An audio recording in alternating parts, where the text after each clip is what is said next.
sepanjang semester ni memandangkan kita tak ada final exam. So untuk makluman you all,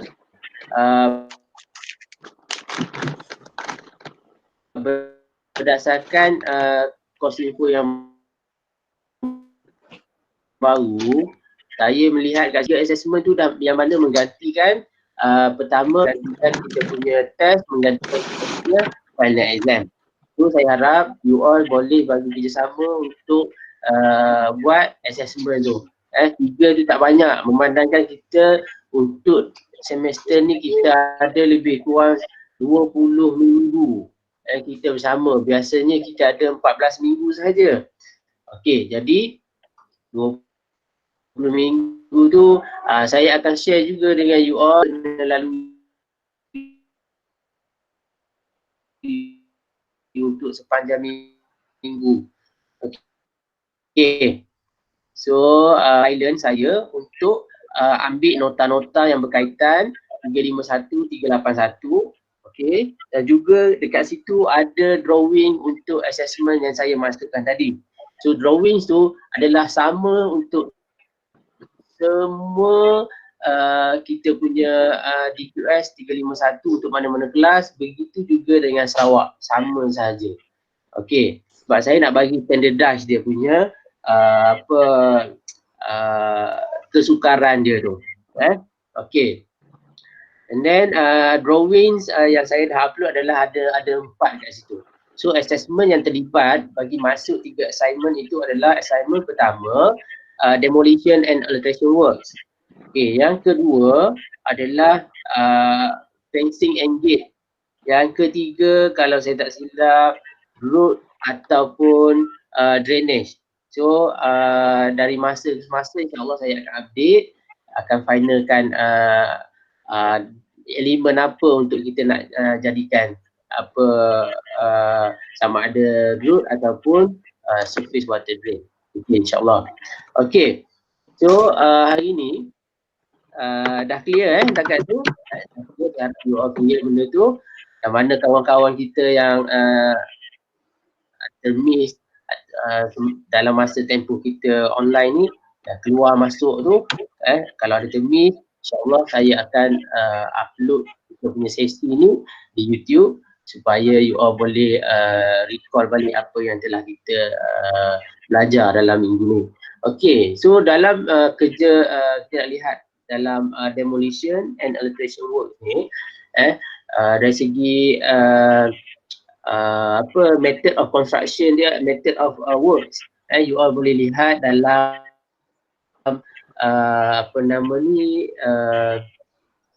dalam Constat.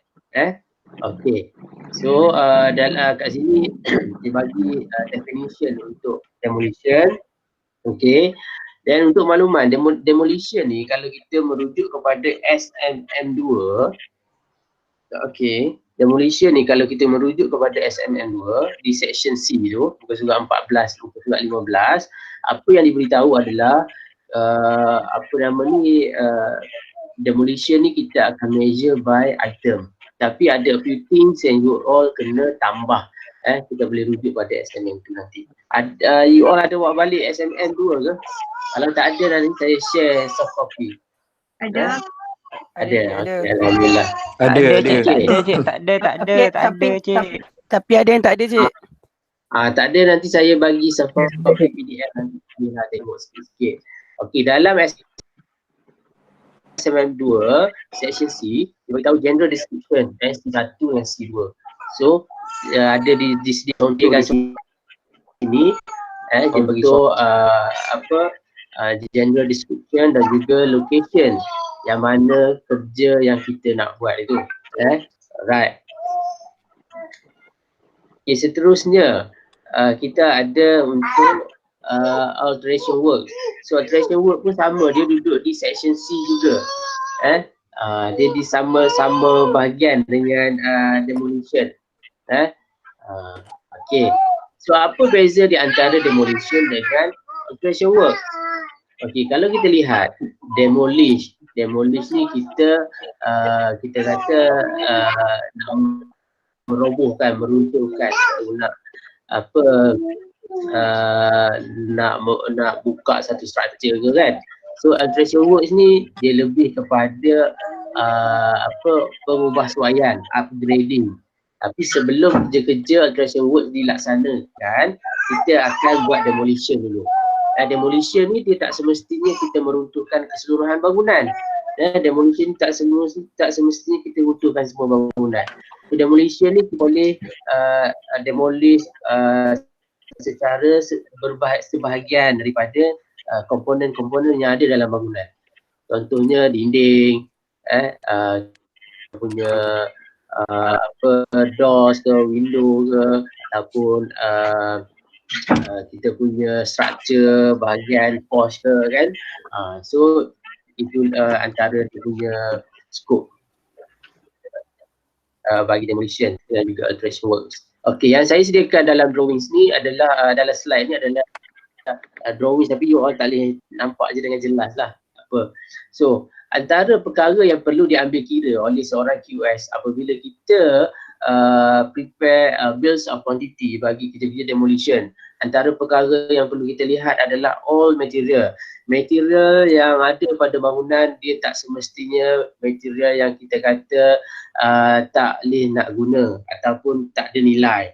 So therefore dalam SMM2 dia bagi tahu, okay, first dia kata become property of the contractor. Macam mana dia boleh jadi become property of contractor? Sekiranya dalam description QS punya BQ tidak menyatakan ataupun dia silent which part on the property tu, jadi automatic dia menjadi milik kontraktor. Boleh faham ke? Minta respon siapa yang ni? Boleh faham tak?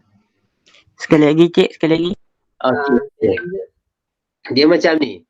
Kalau kita robohkan sesuatu rumah, ataupun saya bagi contoh rumah lah sebab kita nampak kan keadaan semua rumah hari ni kan. So kalau kita robohkan kita punya sebahagian rumah kita roboh bilik utama. So dalam bilik utama dia ada window, dia ada doors, dia ada toilet fitting yang masih elok lagi. Jadi ada kalanya klien dia nak balik barang-barang dia tu. Owner rumah tu dia nak barang-barang dia. Dia nak reuse ke, dia nak jual ke, dia nak simpan tu ke, itu adalah depend pada dia punya ni. Jadi dalam isu untuk nak isu untuk kita nak face dengan masalah tu, kalau maksud klien ataupun owner rumah nak barang dia kena describe dalam description, dia kena state, dia kena nyatakan. Boleh faham? Siapa yang kena describe? Owner tu ke? Tak, okey. Yang describe ni adalah dalam kita punya BQ. Yes, dalam BQ kita QS lah kena buat. Describe. Yes, QS. Kalau nanti owner tu bagi tahu QS lah. QS kalau owner tu nak balik. Ya, betul. Kalau owner tu nak dia punya pintu, dia nak balik toilet fitting, dia nak balik aircon yang dalam bilik tu kan. So dalam description dia kena bagi tahulah yang mana property belongs to client. Macam itulah. Boleh faham ke? Okey, faham cik. Faham cik. Terima kasih. Okey, jadi dalam maksud SMM tu, sekiranya dia silent, dia memang dia automatik jadi milik kontraktor. Agak-agak kontraktor dapat tu dia dapat free tak? Maksud saya dalam BQ. Dia tak dapat free sebab apa? Sebab dia kata kat sini, QS must provide in the bill of quantity for credit. Faham tak ayat tu? Tak. Ayat Duit rasuah. ni dia bagi tahu kredit ni apa dia? Sekiranya kredit yang dimaksudkan kat sini, sekiranya kontraktor ambil barang-barang klien, memang kontraktor nak kan? Jadi kontraktor kena letak satu jumlah yang mana sama nilai dengan barang yang contohnya kerja-kerja demolish master bedroom dekat banglo rumah kita tu kan, cost demolition dia adalah 10,000. Okey, bila dikira properti yang masih ada nilai, macam toilet fitting, saya bagi contoh aircon, window, doors, so kesemua barang tu nilai dia dalam 2,500. Jadi daripada 10 kita tolak dia jadi berapa? 2,500 jadi berapa? 2,500. 7,500. Okey, cantik. Dia macam tu lah proses dia. Therefore sebab dia ada isu kredit kat sini. Maksudnya apa nama ni? Kayaknya dia dah tolak siap-siap cik. Ya, nanti saya tunjukkan dia punya BQ yang ada kredit Okey. Boleh? Boleh. Okey. Dalam SMM tu juga dia ada bagi tahu. Okey. Sekiranya employer ni dia nak retain the old material, so QS must so describe in the item description, including setting aside and storing of such material. Let's say lah, kalau kita nak balik, contohlah dia punya tiles tu guna emas contoh kan, guna perak kan, tiles dia tu kan. So dia request dia nak balik tiles dengan tiles dia tu. Jadi bila kita request macam tu, bermaksud kontraktor kena buat kerja dengan lebih berhati-hati, faham tak? Kan? Bila kita nak balik barang tu, jadi kontraktor bila dia buat kerja, dia tak bolehlah nak ketuk macam biasa. Dia kena ketuk dengan berhati-hati. Bila kontraktor ketuk dengan berhati-hati, agak-agak biasa selalu dia buat sejam, dapat tak sejam dia buat kerja? Dapat tak? Dia jadi tak, dia akan drag masa tu akan jadi lama. Yes, masa dia lama.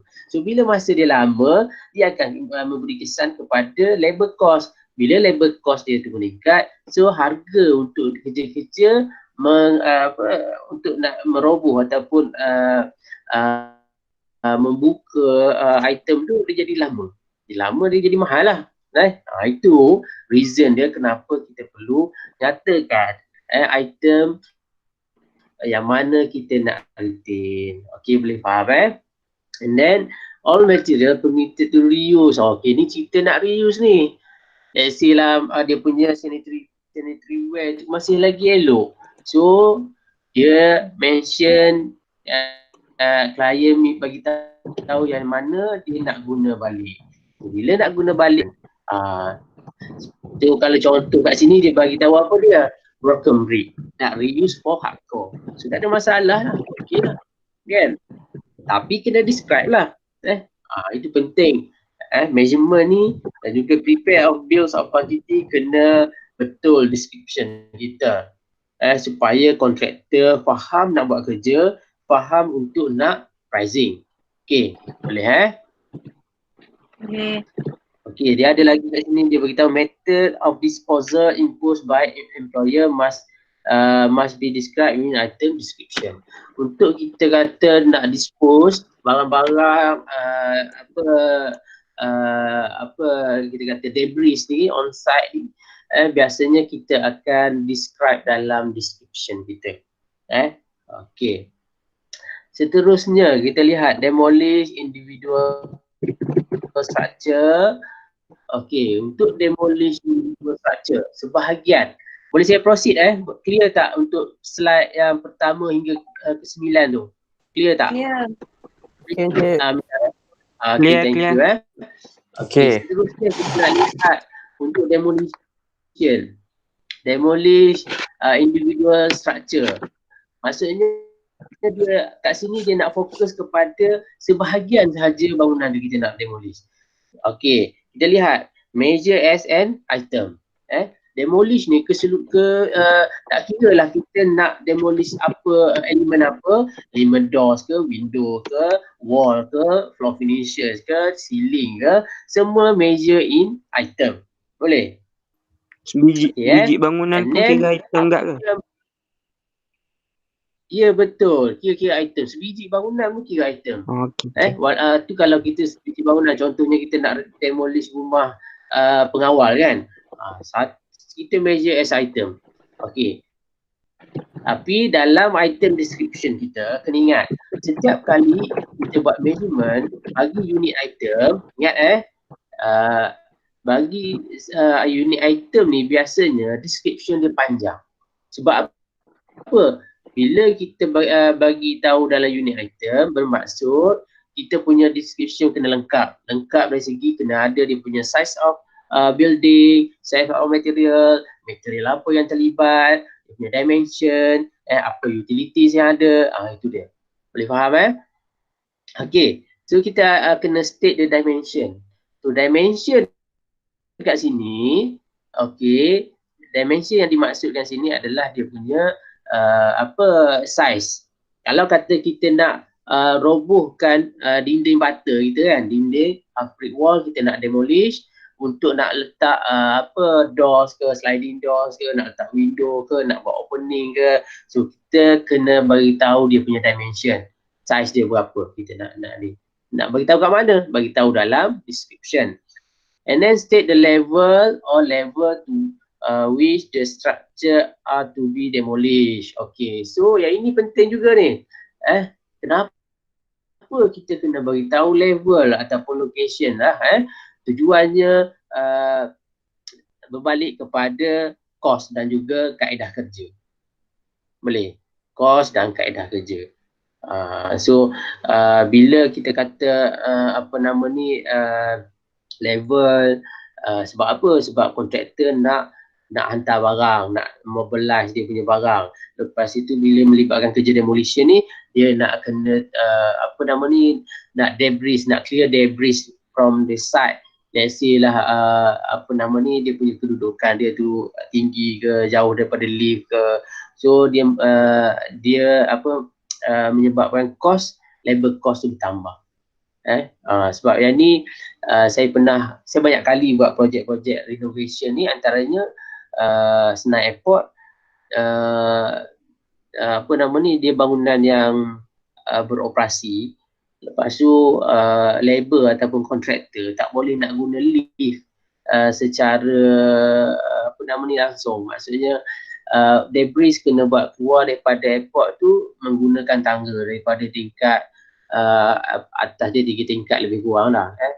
So jenuh lah labor nak kena angkat secara manual debris tu. So dia jadi makan masa yang lama. Okay. So unless the whole structure is demolished, you need to state the remaining structure and finishing required to be mentioned, level dia.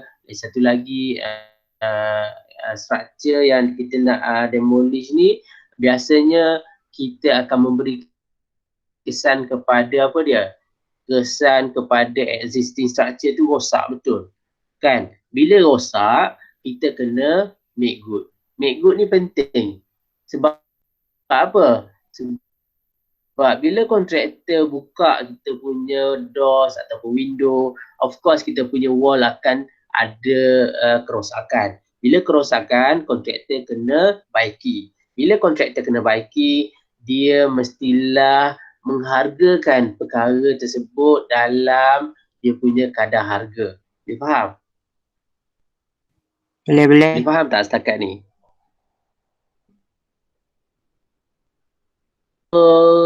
Wall is required to be remain. Okay, so sekiranya ada part of the building tu kita nak remain.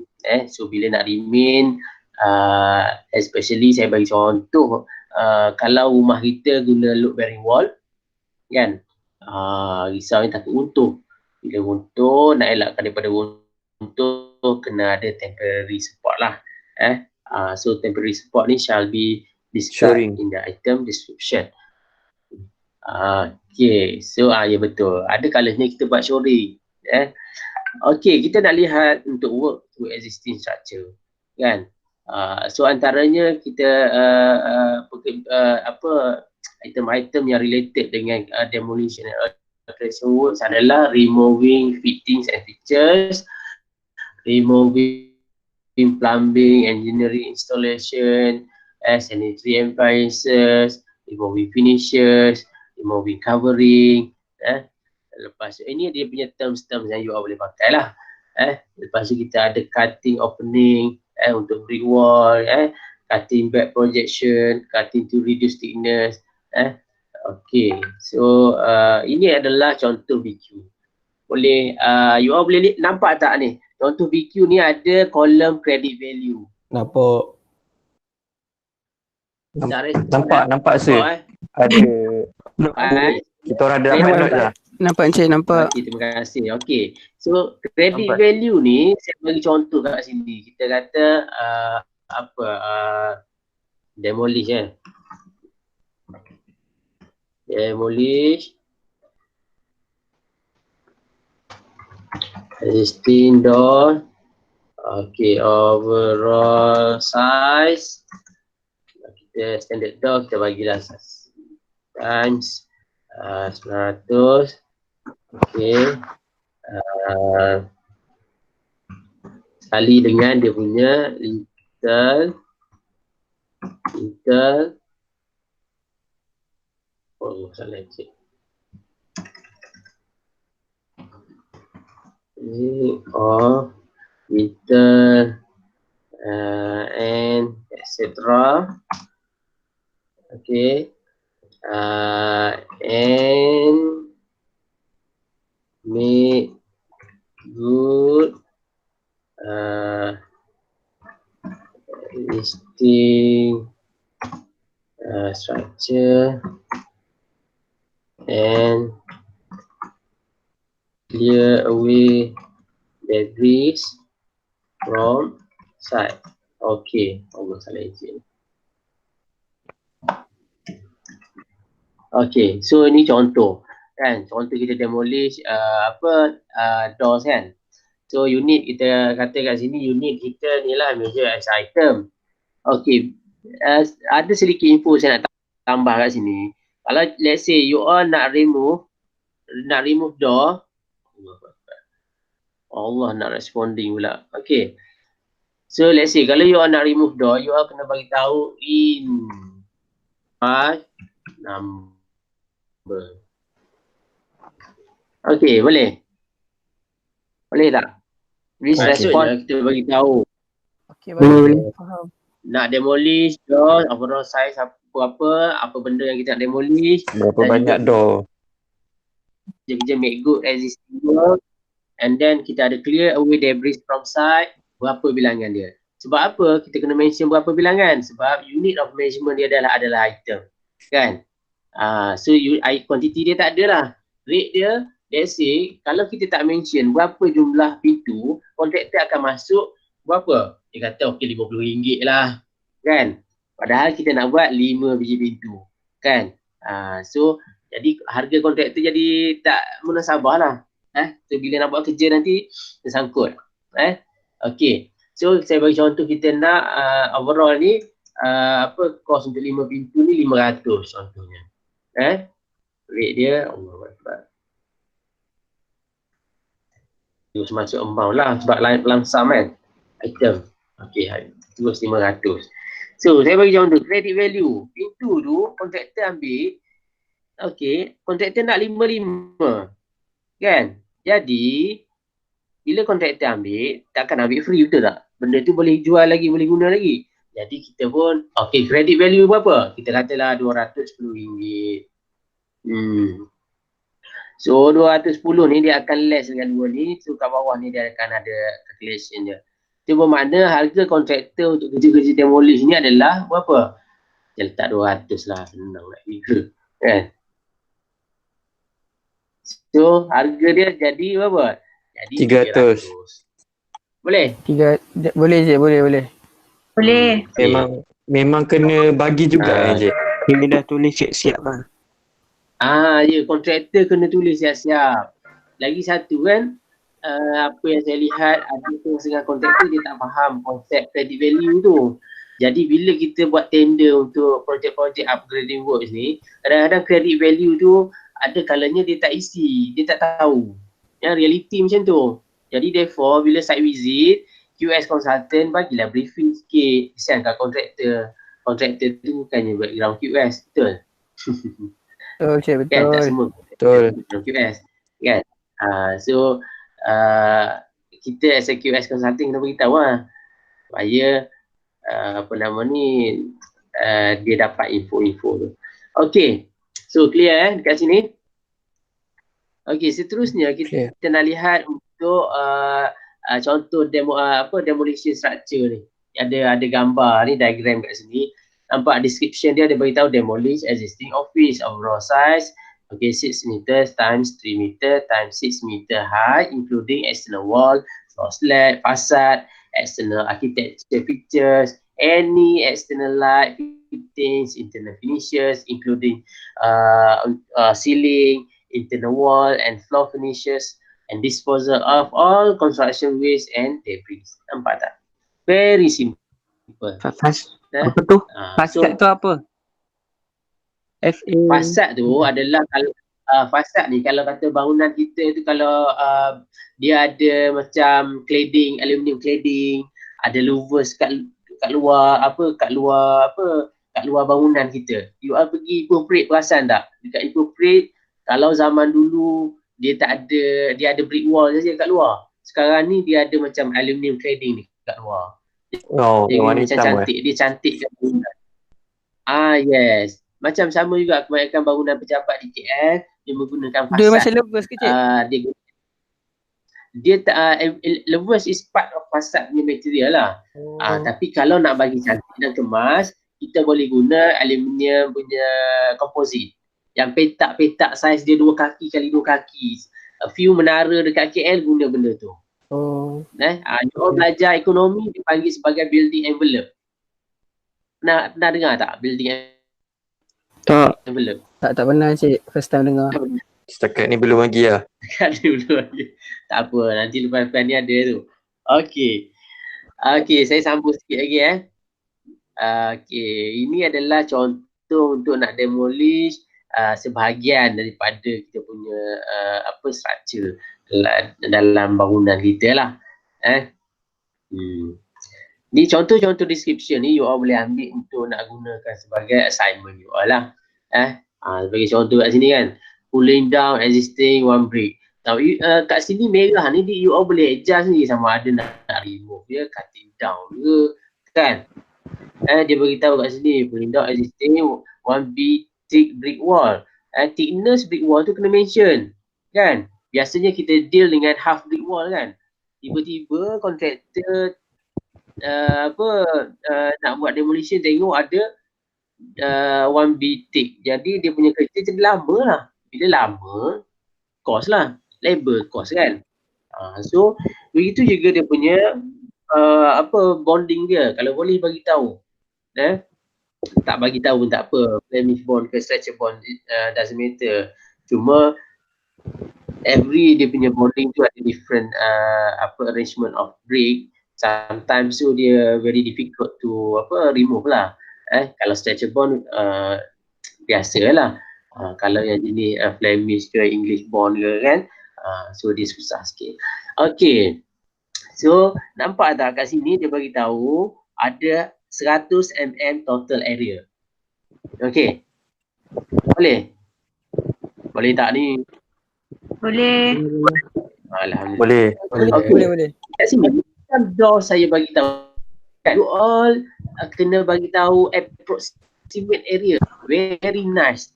Bagi tahu dia dalam bentuk approximate area. Macam ni. Sebab apa kalau kita bagi tahu single item macam ni 100 mm meter square total area, apa jadi? Kontraktor dia akan argue. Dia kata apa? QS consultant salah letak. Dia buat kerja 200 meter persegi. Kenapa QS letak 100? Untuk harga dia dah masuk dekat PQ 100 meter persegi. Jadi dia ada argument kat situ. So the best way untuk mengelakkan daripada argument tu, you all letak depan ni ataupun belakang ni 100 mm meter square total area, approximate total area. Bagi tahu approximate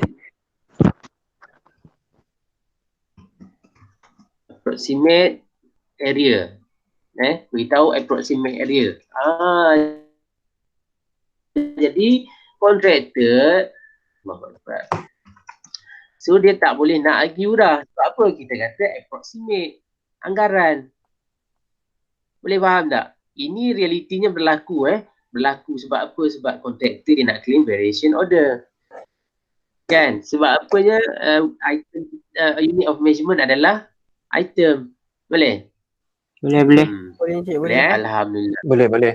Okey, dan seterusnya kita nak lihat untuk cutting opening and recess. Cutting opening and recess ni measure as item. Cutting opening ni kat mana? Biasanya dekat brick wall. Ataupun wall. Tak kira lah apa jenis wall pun. Tapi jenis wall tu kalau kita lihat kat sini dia kena mention. Sebab apa? Kalau kita guna partition gypsum board. Macam contoh dekat office kan. Yang tu senang nak demolish. Kalau kita pakai brick wall, dia susah sikit. Kalau kita pakai RC wall, lagi susah nak demolish. Jadi jenis structure tu kita kena describe dalam description supaya kontraktor faham dan tahu dan boleh plan apa tools and equipment yang dia boleh guna untuk nak demolish structure tu. Okey, boleh faham Okey, so kita lihat. Boleh. Sini. Okey, kalau kita lihat gambar ni, diagram ni, dia punya label tengah buat cutting opening. Bila kita beritahu brick, okey, dia bolehlah pakai alat-alat yang bersesuaian dengan brick. Kalau kita beritahu dinding ni adalah dinding RC, mungkin dari segi equipment dia kena upgrade lagi, kena guna yang lebih advance. Okay, contoh dia cutting out door opening in existing 1B brick wall at dining. Nampak dia bagi tahu location kan.